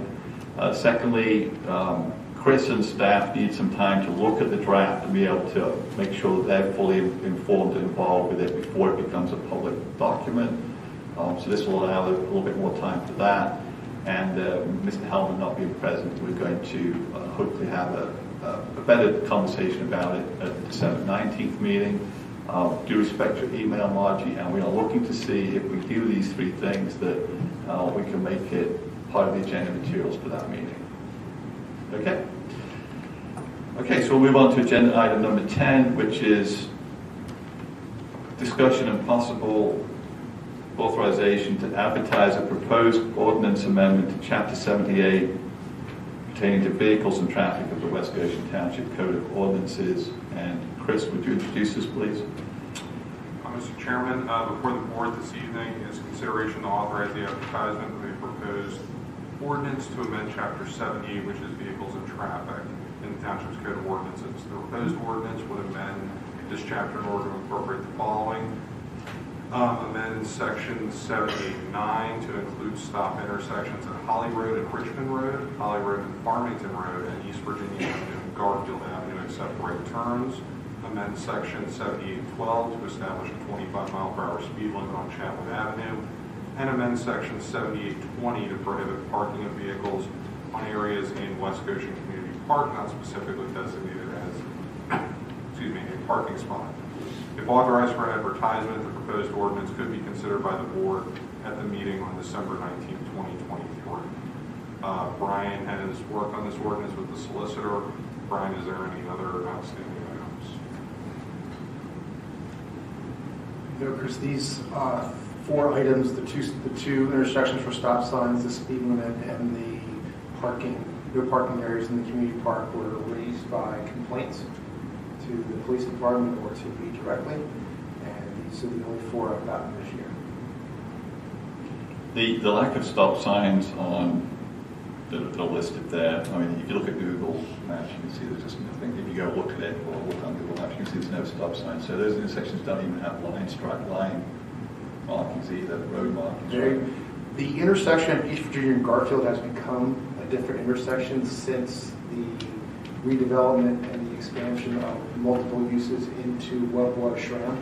But Shram, they were gated for Shram only, so they weren't. It was just a 90-degree turn. Now it's a 4-way intersection. And Holly Road has never had an intersection, and residents have asked for stop signs out there because of confusion and issues. Yeah.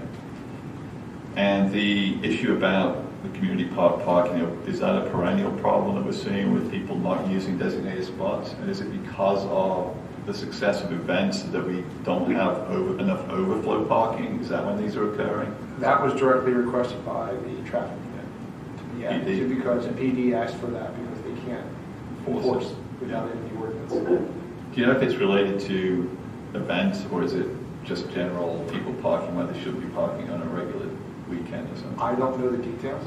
Okay. Dave Maurer, would you happen to know what the answer to that question is? Because I know you patrol it and you do find people that are violating certain things. I do not know the answer. Didn't want to put you on the spot, Dave. Any other questions from the board related to these proposed amendments? I just have one question, and it's just a question. Legally, Section 5, effective date. I'm just curious why we wait 5 days when an ordinance That becomes becomes... township code requires that. Okay, thank you. The speed limit amendment, is that based on a traffic analysis, speed analysis? What was the basis for the 25 miles per hour? The road currently is unsigned. The residents have requested a speed limit sign for that road. I think the local road it falls to 25. Okay. Yes. It's not one of these roads where we will find out it's too low based on the typical vehicle speed for that road. It's a cul-de-sac. It's a dead end road. There's no problem. All right. So, okay, so So we need to define motion. what it is, right? That's why we're defining what the 25 miles per hour is. All right. Is there any other board comments, questions? John, do you have any questions? Is there a supposed speed limit now in Madison County? It is what it's speed limit.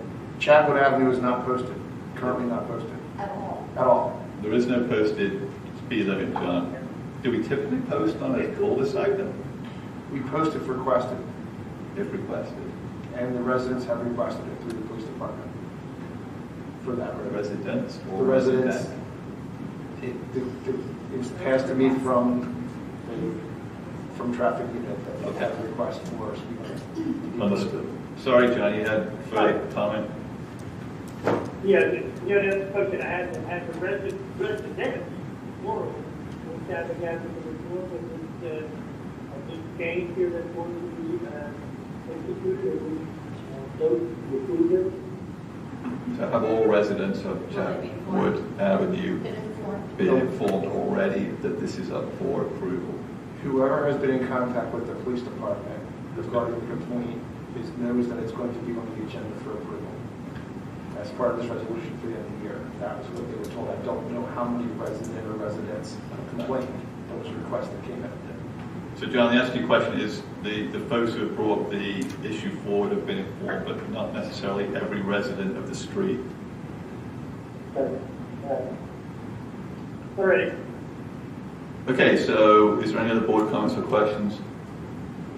Okay, is someone willing to make a motion to advertise for amendment to the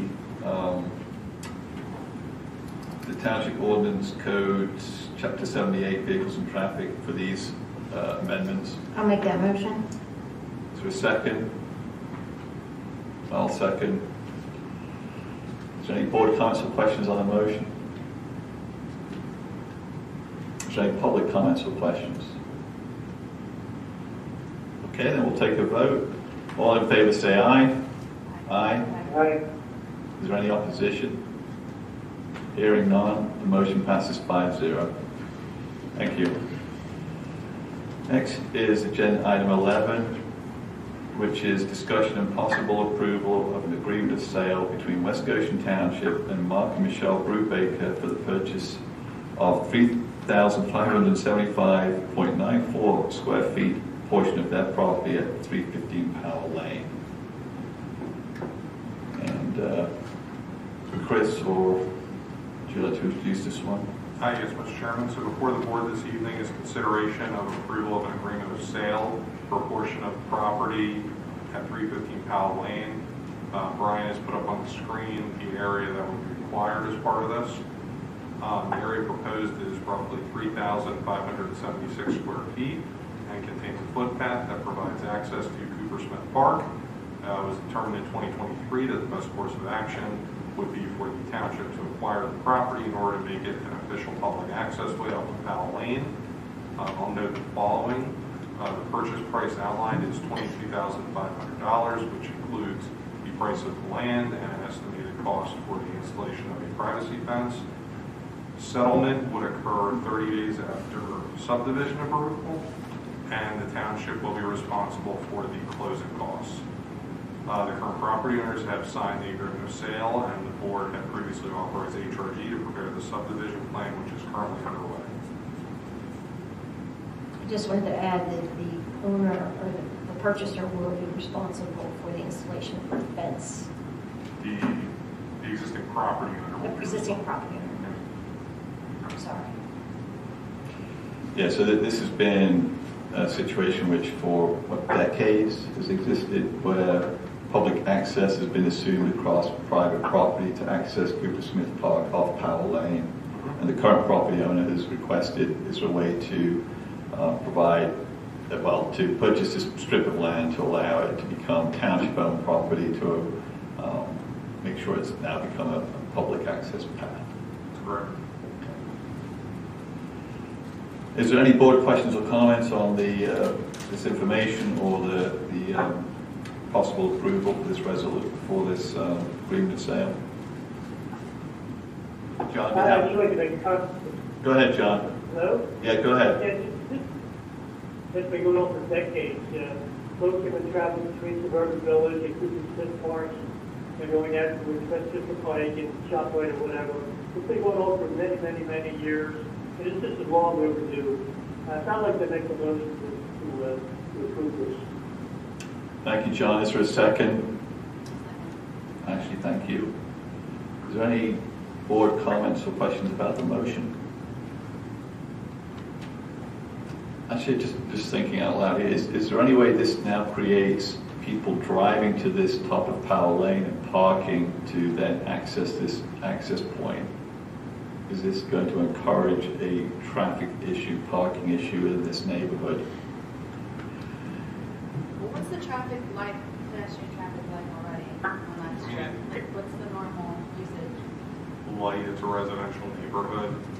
It could create that situation, but Brian and I have been out there, and it's relatively dead ends here, so I don't think someone would want to park and then turn around in a private driveway and drive out. Also, no one's going to, if they're going to use it, they're going to use it. If they're not going to use it, they're not going to use it. No one's Exactly. going to drive there. to Just park because there, it's, just I mean, because now we the access already exists, so they probably think we already own it, right? Okay.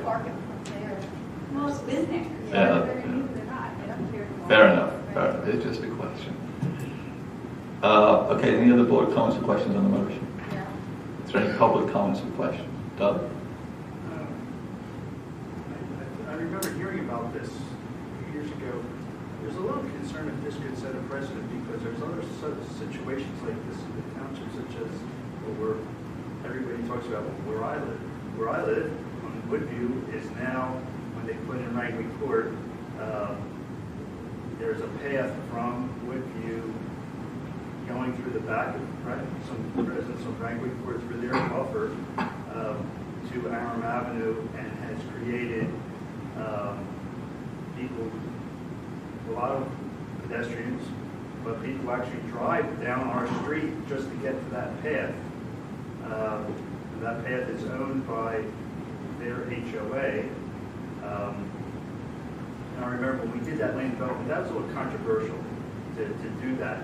Would this kind of set a precedent for other areas of the township to want to do this, where to get access to various places through people's yards, and then coming to the township and say, hey guys, buy my yard, a section of my yard here, because people are walking through anyway to get to wherever. Is that a valid concern, or is this a very unique situation where you shouldn't have to worry about that?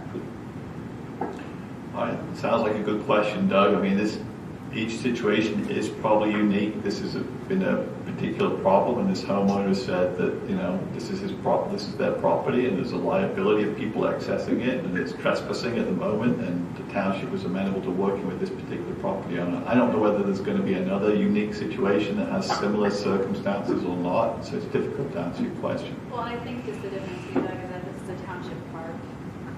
So we are responsible for making sure that people have public access to our parks. And they're clearly using this to get there. So the homeowner has just made a request in this situation because it's public. Okay, so So if there's another situation, let's say, like the new Draken Park, and somebody on Woodview or Malvern or Casablanca says, hey, they're wanting to get to the paths and they're coming through we've had that happen. And could the township say, hey guys, use the proper access, go around the arrow, park there, and don't go back through people's yards and handle it like that instead. I think the township has to assess each one on a fact-by-fact basis. Here, as Ashley said, they want to encourage people to get there. They're using it now. The property owner is concerned about liability. If the township said, no, we're not interested in it, the property owner could put a fence and stop the access. So if the situation you came up with, they decided that that's not an appropriate method to get to the park, they can say to the property owner, it's your property, do what you got to do to stop people using it. So, but here the township supports the use of this land to get to the park. It makes sense, it's happening, but feels that it's fair to not have the property owner bear the liability of people using his private property. So, Okay. And what is the purchase price? $22,500. Okay, go ahead. Any other public comments or questions? Okay, then we'll take a vote on the motion, which was to proceed with the agreement of sale between West Goshen Township and the property owner for the purchase of this strip on 315 Powell Lane. All in favor, say aye. Aye. Aye. Yeah, we have a motion. You say. Is there any opposition? Hearing none, the motion passes 5-0. Thank you. Agenda item number 12 is discussion and possible ratification of the electrical supply agreement with WGL Energy for 5 electric accounts with West Goshen Township that have been secured through the CoStar's energy procurement program. And Chris, if you could just remind the board of what this is about. Yes, Mr. Chairman, before the board this evening is ratification of the new electricity supply agreement with WGL Energy. This would be for 5 of the township's accounts that were previously held with Constellation Energy. So at the July 18th meeting, the board discussed the renewal notification that was received from Constellation for a 12-month period, which was at a price of 8.99 cents per kilowatt hour, and it was recommended that the township allow these accounts to revert to PICO when the agreement expired in September, and then include them in the upcoming bid with CoStars through the same program we did last year. The board agreed and granted authorization to the township administration to sign the necessary documents subject to the ratification of the board, because there's a whole timing issue with everything. The bids were open on November 20th, and the winning bidder for the PICO region was WGL Energy at a price of 6.942 cents per kilowatt hour, which represents a roughly 2 cent per kilowatt hour savings compared to the price from Constellation Energy, and about 3 cents per kilowatt hour compared to the price to compare. So based on the analysis that was provided, the total savings versus the price to compare is $13,649.53. And the contract would run through the end of 2024, which would put all the township's contracts on the same renewal schedule. Yeah, just to be clear, Chris, I think that the actual savings for these 5 accounts is the 13,000 is for all accounts that we have the price to compare. These 5 accounts that we've now done with WGL Energy for the next year, savings are much less because they're much smaller accounts. That's correct. That was an overall number. Yeah. Okay. Does the board have any questions or comments about this electric supply agreement? John, you have any? Are you on mute, John? No, I have no question. Okay, then I will make a motion to ratify the electrical supply agreement with WGL Energy for those 5 accounts with the township as described. Is there a second? I'll second that. I'll second it. Tina was the second. Thanks, though, John. So I have a motion. Is there any questions from the board on the motion? Is there any public comments or questions? Okay, then we'll take a vote. All in favor, say aye. Aye. Aye. Is there any opposition? Hearing none, the motion passes 5-0. Agenda item number 13 is discussion and possible awarding of bids for the following surplus equipment vehicles with West Goshen Township. The 3 vehicles listed. Chris, would you just walk through where we were with the process outcome from municipal bid? Yes, Mr. Chairman. So the board authorized the sale of the following vehicles: our 2014 Ford Escape, our 2017 Ford Police Interceptor sedan, and the 2017 Ford Explorer XLT four-wheel drive. The bids were advertised on municipal bid from November 8th through November 29th, with a public inspection held on November 20th and November 27th. The bid results were as follows for the Ford Escape. The winning bidder was Rashid Siambi in a bid amount of $6,000, and there were 27 bids received. For the Ford Police Interceptor, the winning bidder was Michael McGlynn at a bid amount of $4,100 with 12 bids received. And for the 2017 Ford Explorer, the winning bidder was Dwayne Ronkowski with a bid amount of $14,300 with 98 bids received. So in reviewing these results, both our street superintendent, Mark Bertolami, and our mechanic, John Weddy, we feel that the results for the bid for the Ford Explorer are much lower than we had anticipated, so the board could choose to rebid this item if desired. That does pose the risk of getting less. But I will note that the winning bidder for this item, at the last time I checked, had not paid the mandatory buyer's fee to municipal bid. It's not your responsibility. Correct. So what does that mean? So It's not your responsibility, I don't think we would award it. they're required to pay a buyer's fee, which is I think 9%, and they haven't made that payment. So the next lowest bidder was $100 less than this, so you could choose to award subject to paying the buyer's fee, and if they don't, default back to the next lowest bidder. I would agree with Kristen that probably it's not a responsible bidder.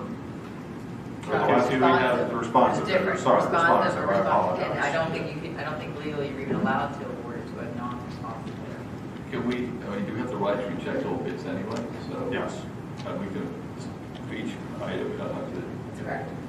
So what is the value by Mark and John on the value they would have expected to see for bids for this vehicle? I believe John said 17 to 19. Okay. And do we believe if we were to trade this vehicle in against a 2024 purchase of a vehicle we have in our capital plan that we could achieve that kind of trading value? I can't say that without speaking to someone more knowledgeable in that than I am. So we could defer this, we could reject these bids and defer this particular item until we have some more clarity as to whether that might be a better strategy. Or we could always suggest here at some point rebid it in the new year, for example, instead of this end of year situation we have right now. Correct. What are the costs associated with it? The only cost we would incur is the necessary legal advertisement, which would be a few $100s, but there's no cost for municipal. And I just logged into our account, and as of right now, they still have not paid the buyer's fee. So is there a window, or is it just they need to just pay it before we award it? They're supposed to pay it at the time of winning.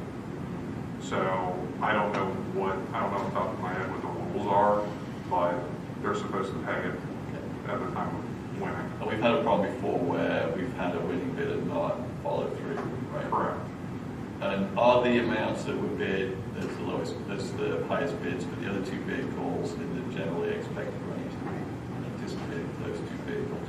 Yes. A little lower, but again, the police vehicles, because of the wear that they get, they're hard to value. But John, when I spoke to John about it after it closed, he was not concerned with the two prices that came in. Okay. So I would suggest to the board that the best strategy here is to accept the two winning bids for the Ford Escape and the police vehicle, and to not accept the bid for the Ford Explorer, and then to ask staff to look at whether they want to consider rebidding this in the new year on this bid, or whether, depending on the purchase of new equipment, they would prefer to potentially trade this in against the vehicle purchased in 2024. Would the board support that position? Yes, I will. John? Yes, fine. Okay, so I will make the motion to approve the winning bids for the 2014 Ford Escape and 27 Ford Police Interceptor sedan as described. Is there a second?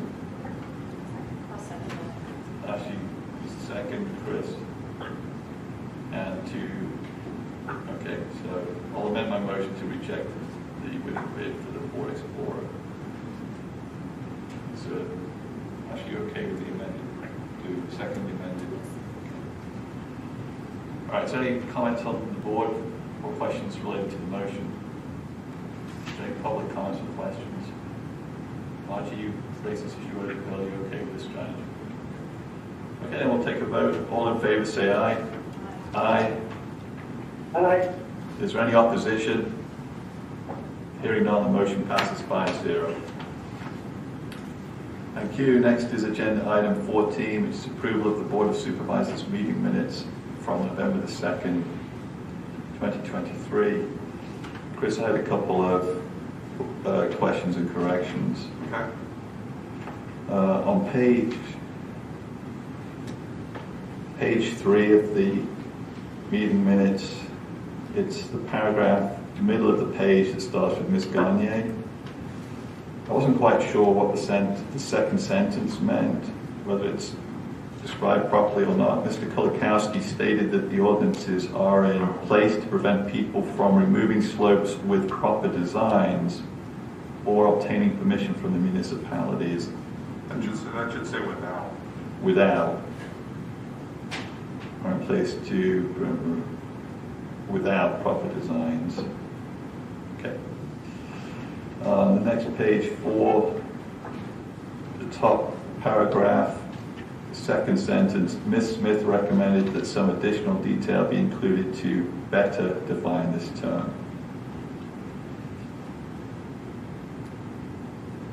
Page 5, third paragraph that starts, Mr. Walsh discussed the regional stormwater.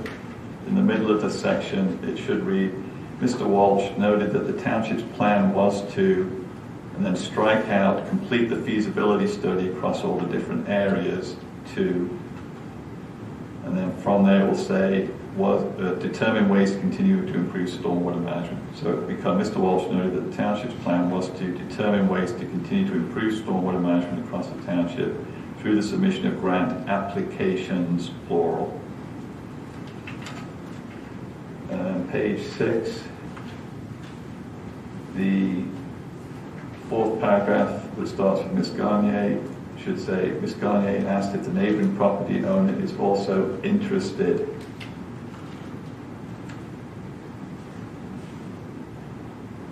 And then the sixth paragraph that starts, Mr. Reinhardt should say in the second sentence, Mr. Reinhardt noted that the most recent flooding issue did cause oil to get into the waterway and needed to be reported to DEP. Those are my corrections. So with those corrections, does the board have any other additional corrections? John, did you have any corrections? No, that was for the third. No, I don't have any corrections to show. Okay, so I'll make the motion to approve the meeting minutes with the corrections as I just described. Is there a second? I'll second. Thank you, Tina. Is there any questions from the board? Is there any public comments or questions? Okay, I'll take a vote. All in favor say aye. Aye. Aye. Is there any opposition? Hearing none, the motion passes 5-0. Agenda item number 15 is approval of the bills to be paid for the general fund, the sewer revenue fund, the waste and recycling fund, and the capital reserve fund. Does the board have any questions on the bills to be paid? I just have two questions. One, the Good Fellowship, 5 people going to CPR and first aid. Is that people have to be? Those were, I believe, they were courses that were done for the township employees that were conducted. So that's payment for the participants split across various funds. Okay, because that totaled like $3,825. And I was wondering if there's other programs like YMCA or something significantly cheaper to go to. I don't know how intense they are, what's involved, and if they need to be marked tall and stuff. Just wondering. That was one question. And the second question was, under the drug testing, is that random? Yes. $820 or $647? Yep, it's random drug testing. Thank you. Is there any other board questions?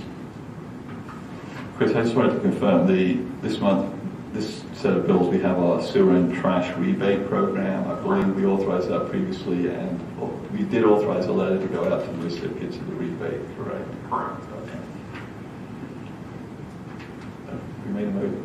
So I'll make a motion to approve the bills to be paid for those funds as described in the agenda. Is there a second? I actually second it. Is there any board questions or public questions on the bills to be paid? Margie? Yeah, I'm just wondering why we redacted the names of the rebate recipients.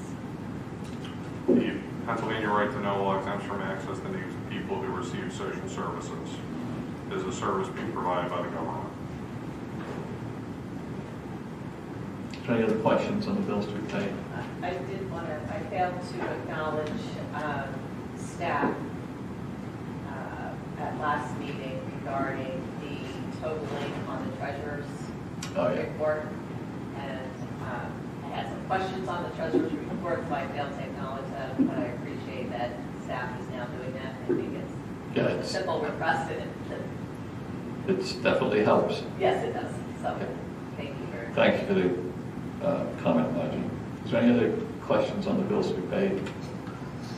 Okay, then we'll take a vote. All in favor say aye. Aye. Aye. Is there any opposition? Hearing none, the motion passes 5-0. That is the end of our formal agenda. I will make the motion to adjourn. Is there a second? I will second. Thank you, Tina. All in favor of adjournment, say aye. Aye. Aye. Thank you, everybody. The meeting is adjourned. Thank you, John. Appreciate it. Yep. See you guys. Okay. Bye-bye. Mr. Golden?